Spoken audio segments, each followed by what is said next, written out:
One of my favorite parts about open mic is hearing from so many new voices, and you'll hear quite a few on today's show. The idea of Sportscaster, of course, is to provide aspiring broadcasters a lane, a place where they can be heard. And our first guest today is a young man from Grosse Pointe South High School. His name is Robert Hindelang. Robert, welcome to the show. Thank you. Well, it's good to have you on. I know you've had some experience doing some things through Sportscaster, including working on Drive to the Game. What was Yeah. that experience like for you on a Friday night? It was a really cool experience. Our team was on a win streak there. We were probably playing the best we played all season. It was a good game, and it was a great learning experience and one of the best experiences of my life. That's great, man. I love to hear that. Seriously. Yeah. I obviously, I love working in sports. I mean, more than anything in the world. And for you, when did you know, hey, I really want to pursue this, as something I want to do through high school and maybe beyond. I'd say I was like 5 or 6, and I found sports, and I started watching it more closely. And then around probably like 8, was like, these guys who call the game, they can know all the players and call the game and get paid and go to all the games. I'm like, that's what I want to do. That sounds like amazing. And I've just always loved sports, and it's been one of my favorite things to do. And I watch sports. I listen to everything I can and try to get as much information about sports and learn as much as I can daily. Yeah, that's great, man. I was kind of the same too. I remember being younger and just thinking like, man, we could do this for a living. That would be even if they Yeah. didn't pay, even if they didn't pay us, that'd be okay too. But I guess it works a little bit better when you do actually have a reward at the end. What kinds of things have you been able to do at Grosse Pointe South? Like, what type of programs do they have? So I've been able to do the school news here at South. I do the sports section on it most days a week, and I've done the weather a couple of times. I'm hopefully going to call some of the basketball games this year here at South too. Nice. That'll be great. And you're only a sophomore, right? Yes. What would you say, like in a perfect world, once you graduate high school, what would you like to do after that? Probably call golf. Maybe like take Jim Nance's job. Um, I love golf. I started playing a couple of years ago. I'm on the golf team here at South, and I that's one of my dreams to someday call golf or baseball. Oh, that would be great. Yeah, golf is a very unique sport in calling it, especially when you listen to like big tournaments. Even I like listening to golf on the radio, even how they go to the different towers. That would be great, man. And then you mentioned baseball. I love baseball. I think it's the greatest sport we have. I also love golf too, but baseball is fabulous. You're a big Tigers fan. Give me just kind of a sense of because I've saw you at a couple games. How long have you been following the Tigers, and can we do it? Can we win it all next year? Yeah, I've been following Tigers my entire life. I baseball was my first love. I went to the World Series when I was 2, back in 2012. Yeah, And I think if we get a couple more arms, especially with Jackson Jobe going to be out a while and the uncertainty at school, but if we can get one or two quality arms and maybe another arm in the bullpen, just with the way the bullpen ended last year, maybe another bat, I think that can really help. And I think we need some more solid infielding, probably solid third baseman with the bat. yeah, I'm with you on that. Well, very good, man. I'm glad we got to catch up on the show, and I wish you all the best as you go through the rest of your school year, and then obviously in the years ahead, having you involved in Sportscaster, and I wish you nothing but the best, man. I'm glad we got a chance to catch up. Thank you. Me too.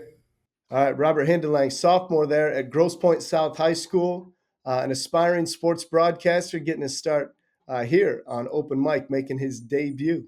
And I want to get to our next guest now, Taryn Fritzsching, who's been on our show in the past. Taryn's another high school student from Troy Athens High School, and she offers a commentary on the fastest growing sports in the world. Now, I can guess the first, but pretty fascinating to hear the top three.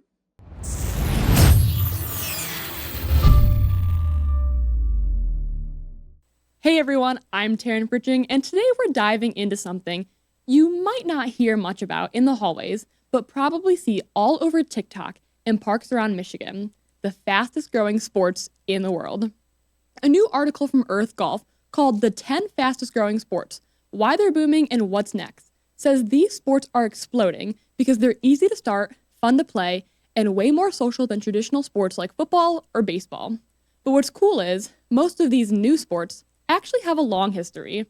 Let's start with the biggest one, pickleball. Pickleball actually dates back to 1965 when three dads, Joel Pritchard, Bill Bell, and Barney McCollum, invented it on Bainbridge Island, Washington. They were just trying to keep their kids busy during the summer using ping pong paddles and a wiffle ball. Fast forward almost 60 years, and it's now America's fastest growing sport. There are over 19.8 million players in the US and a 45.8% jump in just 1 year. And participation is up more than 300% since 2020. There are now 68,000 plus courts nationwide, and new ones are popping up in schools and rec centers everywhere. What's the driving boom? Accessibility. It's simple to learn, low impact, and can be played indoors or outdoors. In other words, it's perfect for all ages. And lately, more high school students are playing competitively, not just recreationally. Next up, paddle. You might have seen it on social media. It looks like tennis, but it's played on a smaller court surrounded by glass walls. It started in Mexico in 1969 when a businessman named Enrique Corsurea added walls to his home tennis court. From there, it took off in Spain and Argentina, and now it's spreading throughout the US. Right now, there are about 25 million paddle players worldwide, and experts predict a 26% annual growth rate for new courts through 2025. In the US alone, paddle has grown from fewer than 30 courts in 2020 to over 600 by 2024. That's a 20-time jump in just a few years. What makes it special? It's easy to play, fast-paced, and extremely social. The perfect blend for younger athletes who like action but want a sport that feels more inclusive and community-driven. Now, not all fast-growing sports are casual. Some are just more intense. Mixed martial arts, otherwise known as MMA, including jiu-jitsu and kickboxing, has exploded in popularity thanks to UFC fighters like Conor McGregor and Amanda Nunes.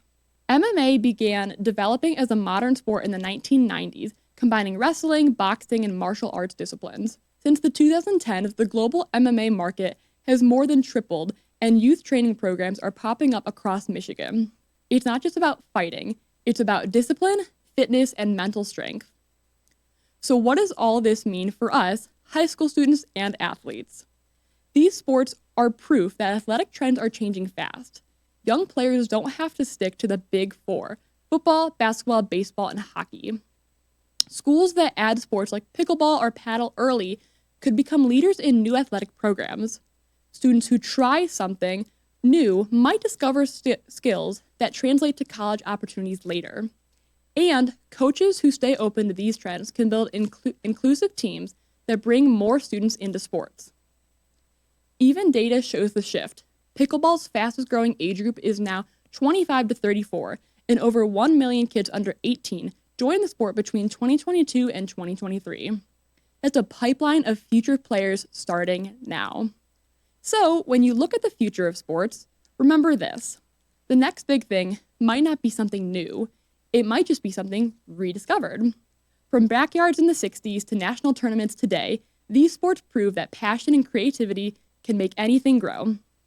Which of these fast-growing sports, pickleball, paddle, or maybe even MMA, do you think could become the next big high school or college sport in Michigan? Great question, Taryn, and great commentary. Pickleball is on my list. I have quite a few friends who have taken up the sport. Paddle, I could see getting into as well. As for MMA, I think that's more of a spectator sport for me anyhow.